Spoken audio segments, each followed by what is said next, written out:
పిల్లన గ్రోవిలో పిలవని మోబిలో కురిసెను రాగం ఈనాటికి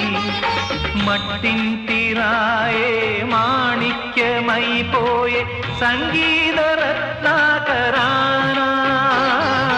స్వరసప్తకాలే కెరటాలు కాగా